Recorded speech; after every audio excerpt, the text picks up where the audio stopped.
Next question है जी हमारा कि हमने लीनियर क्वांटिटीज और एंगुलर क्वांटिटीज के दरमियान में एक रिलेशन को डिटरमिन करना है। Relationship between linear and angular quantities. Linear ये शॉर्ट क्वेश्चन के तौर पर आ सकता है जी। एंगुलर क्वांटिटीज, लीनियर क्वांटिटीज और एंगुलर क्वांटिटीज को रिलेट करना है, इनके दरमियान में एक रिलेशन को डिटरमिन करना है। ठीक है, अब तीन रिलेशंस हमने पढ़ने हैं। इसके लिए हम एक ऑब्जेक्ट की सर्कुलर मोशन को डिस्कस करते हैं।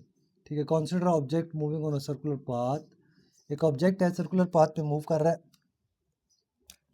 लेट अस सपोज ये पहले था पॉइंट ए के ऊपर। ठीक है जी, O is the centre of this circle. ठीक है, पॉइंट ए से पॉइंट बी तक चला गया ऑब्जेक्ट। पॉइंट ए से पॉइंट बी तक जाने में इसने कितना डिस्टेंस ट्रेवल किया, एस। इसको आर्क लेंथ भी कहते हैं। और ये कितना एंगल बना रही है सेंटर पर, थीटा रेडियन। ठीक है, कुछ देर के बाद बॉडी पॉइंट सी पे चली जाती है। लेट अस सपोज कि पॉइंट सी से लेकर पॉइंट ए तक की जो आर्क लेंथ है ये रेडियस की इक्वल है। ठीक है, अगर आर्क लेंथ रेडियस की इक्वल हो जाए तो इससे पहले हमने पढ़ा था थीटा कितना होता है, 1 रेडियन। ठीक है, यानी कि जो मेजर आर्क है ना ए से लेकर सी तक, ये कितना एंगल बना रही है, 1 रेडियन का सेंटर ऑफ सर्कल के ऊपर। इसको हमने अपने अल्फाज में बयान कर लेना है कि consider an object moving along a circular path.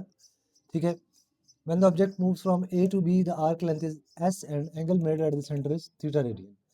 When object moves from A to C the arc length is equal to radius of circle and angle made at the center of circle is 1 radian. अब हमने इसी diagram को ध्यान में रखना है। ठीक है, और अपने तीनों रिलेशंस को डिटरमिन करना है। हम पहले लीनियर एंड एंगुलर डिस्प्लेसमेंट को देखते हैं कि उनको आपस में हम कैसे रिलेट करेंगे। ठीक है, लीनियर एंड एंगुलर डिस्प्लेसमेंट। देखिए, हमने कंपैरिजन करना है दोनों आर्क्स का, कंपैरिजन ऑफ टू आर्क्स।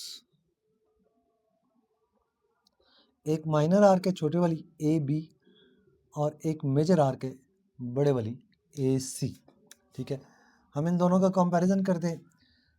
कैसे कंपैरिजन करेंगे, देखें, आर्क ए बी, हल्की सी कर्व बना दे, divided by arc A C. ठीक हो गया जी, that is equal to arc A B कौन सा एंगल बना रही है, angle A O B centre के ऊपर, और आर्क ए सी कौन सा एंगल बना रही है, angle A O C centre के ऊपर।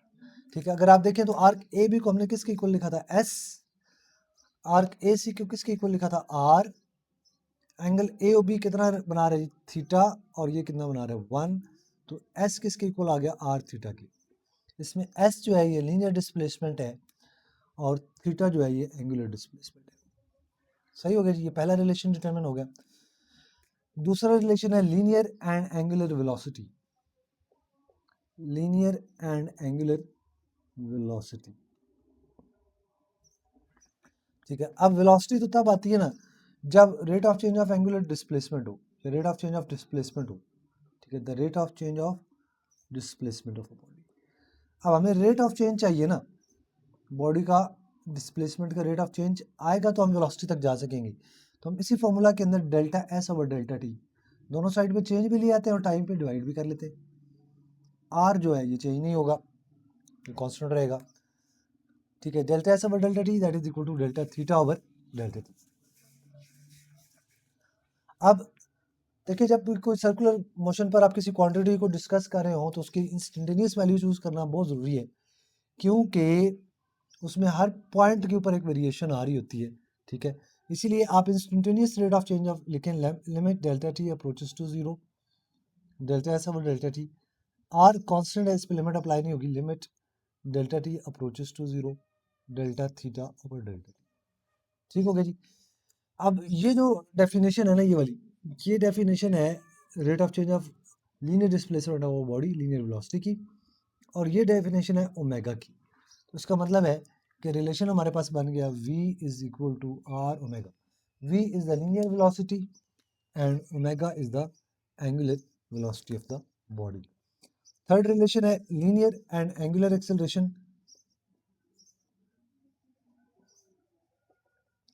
Linear and angular acceleration. अब एक्सेलरेशन तक तब जा सकते हैं जब हम लोग क्या चीज़ नोट करें, the rate of change of velocity of a body, the rate of change of velocity of a body, ठीक हो गया जी, दैट इज कॉल्ड एक्सेलरेशन। ठीक है, अब हमें चेंज नोट करनी है, ठीक है, तो हम वेलोसिटी के अंदर की चेंज को नोट करेंगे, यानी कि दोनों साइड पे हम चेंज ले लेते हैं, delta v divided by delta t और delta omega divided by delta T. ठीक हो गया जी।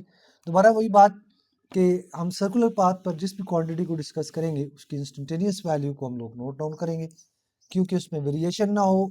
सर्कुलर पाथ के ऊपर हर पॉइंट के ऊपर वेरिएशन होती है। Limit delta T approaches to zero, delta v over delta t, that is equal to r limit delta t approaches to zero, delta omega divided by delta t। अब ये जो है ये डेफिनेशन है एक्सेलरेशन की, rate of change of linear velocity of the body, linear acceleration, और ये definition है एंगुलर एक्सेलरेशन की, अल्फा की। ठीक है, तो एक इसके इक्वल हो गया आर अल्फा के। ठीक है, ये रिलेशन आ गया between linear acceleration and angular acceleration. इसके बाद हम आते हैं एक्सेलरेशन के दो कंपोनेंट्स हैं। ठीक है, वो बॉडी जो सर्कुलर पाथ पर मूव कर रही हो, ठीक है जी, उसके एक्सेलरेशन के दो कंपोनेंट्स हैं, कंपोनेंट्स ऑफ एक्सेलरेशन। ठीक है, एक है एक्सेलरेशन को हम यूँ लिखते हैं, जो बॉडी सर्कुलर पाथ में मूव कर रही हो उसको हम यूँ लिखते हैं, ये एक्सेलरेशन है A T tangential acceleration plus A R radial acceleration.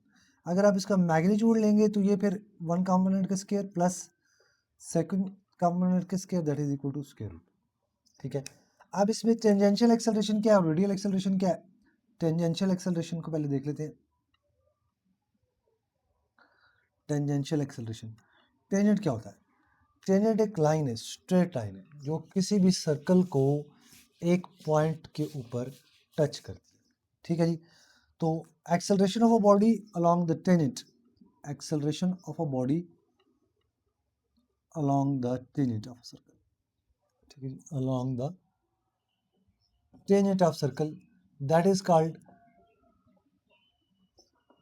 Tangential acceleration. क्योंकि टेंजेंट स्ट्रेट लाइन होती है, इसीलिए ये वेलोसिटी के मैग्नीट्यूड का रिस्पॉन्स को चेंज करने का रिस्पॉन्सिबल है, ये डायरेक्शन को चेंज करने का रिस्पॉन्सिबल नहीं होता।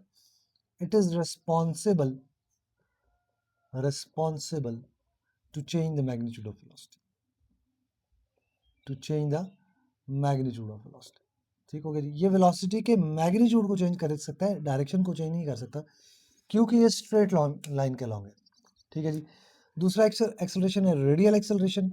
रेडियल एक्सेलरेशन ये वो एक्सेलरेशन है जो रेडियस के लॉन्ग होता है। ठीक है, acceleration of a body along the radius of circle, acceleration of a body along the radius of circle, along the radius of circle. ठीक हो गया जी, ये कहलाता है रेडियल एक्सेलरेशन। और ये जो रेडियल एक्सेलरेशन है, इसको हम एक और नाम भी देते हैं, it is also known as centripetal acceleration. इसको सेंट्रीपिटल एक्सेलरेशन भी कहा जाता है।